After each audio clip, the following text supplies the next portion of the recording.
कथा प्रारंभ हो तो है, सुनहो वीर हनुमान। आसन वाए विराजिए, तेज पुंज बलवान, सियावर रामचंद्र जी की जय। फिर राजा ने राजकुमारी को लाकर नारद जी को दिखलाया और पूछा कि हे नाथ, आप अपने हृदय में विचार कर इसके सब गुण दोष कहिए। देखे रूप मुनि बिरते बिसारी, बड़ी बार लगे रहे हैं निहारी। लक्षण तासु बिलो की भुलाने, हृदय हरस नहीं प्रगट बखाने। उसके रूप को देखकर मुनि वैराग्य भूल गए और बड़ी देर तक उसकी ओर देखते ही रह गए। उसके लक्षण देखकर मुनि अपने आप को भी भूल गए और हृदय में हर्षित हुए, पर प्रकट रूप में उन लक्षणों को नहीं कहा। जो यहीं बरहि अमर सोय होई, समर भूमि तिह जीतन कोई।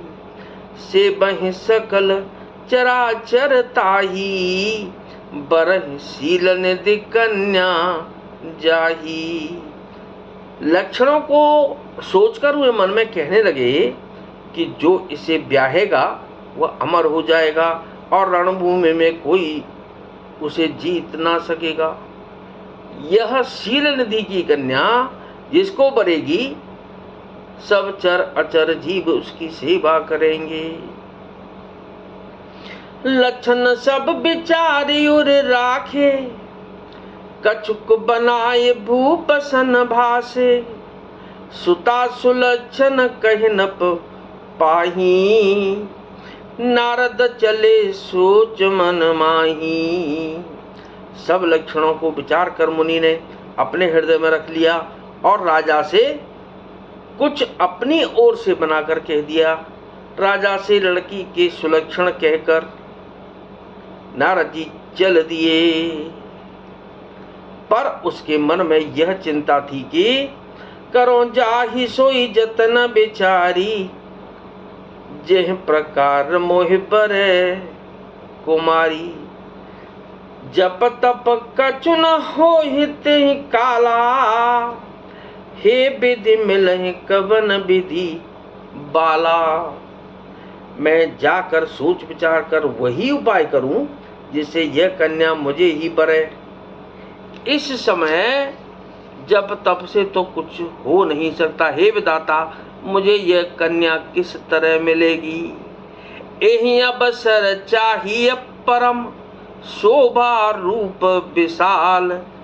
जो पिलो की रीझ कुंवरे, तब मेले जय माल। सियावर रामचंद्र जी की जय। इस समय तो बड़ी भारी शोभा और विशाल सुंदर रूप चाहिए, जिसे देखकर राजकुमारी मुझ पर रीझ जाए और तब जयमाल मेरे ही गले में डाल दे। हरिशन मांगो सुंदरताही, होई ही जात गहरु अति भाही। मोरे हित हरि समरई को,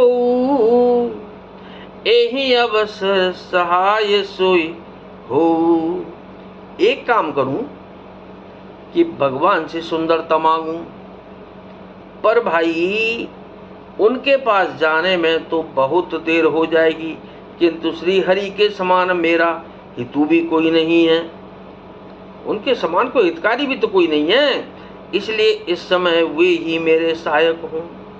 बहुविधि विनय कीन तेहि काला, प्रगटे हूँ प्रभु कौतुकी कृपाला। प्रभु बिलो के मुन नयन जुड़ाने, होई ही काज किए हर्षाने। उस समय नारद जी ने भगवान की बहुत प्रकार से विनती की, तब लीलामय कृपालु प्रभु वहीं प्रकट हो गए। स्वामी को देखकर नारद जी के नेत्र शीतल हो गए और वे मन में बड़े ही हर्षित हुए कि अब तो काम बन ही जाएगा। अत्यारति कही कथा सुनाई, करहु कृपा करे हो सहाई। आपन रूप देहु प्रभु मोही, आन भांति नहीं पावो ओही। नारद जी ने बहुत आर्त दीन होकर यह कथा कह सुनाई और प्रार्थना की कि कृपा कीजिए और कृपा करके मेरे सहायक बनिए। हे प्रभु, आप अपना रूप मुझको दीजिए और किसी प्रकार मैं उस राजकन्या को नहीं पा सकता। जेहि विद्यनाथ हो ही हित मोरा, करहूँ सुबेगे दास में तोरा। निज माया बल देखे विशाला, ये हंसी बोले दीन दयाला।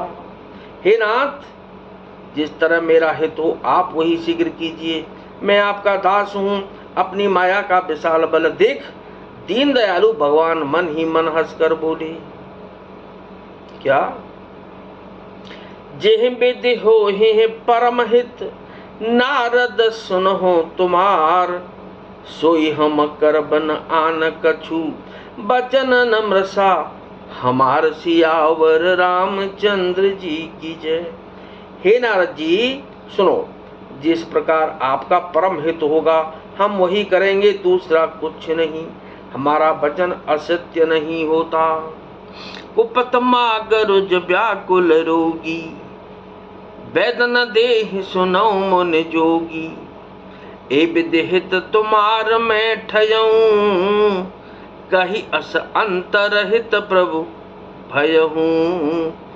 हे योगी मुनि सुनिए, रोग से व्याकुल रोगी कुपथ्य मांगे तो वैद्य उसे नहीं देगा। इसी प्रकार मैंने भी तुम्हारा हित करने की ठान ली है। ऐसा कहकर भगवान अंतर्ध्यान हो गए।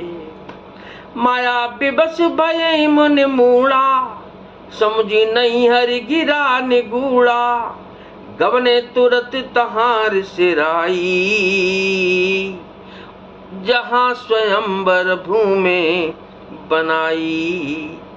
भगवान की माया के वशीभूत हुए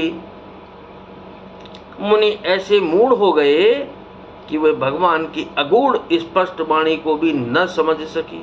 ऋषिराज नारद जी तुरंत वहां गए जहां स्वयंवर की भूमि बनाई गई थी।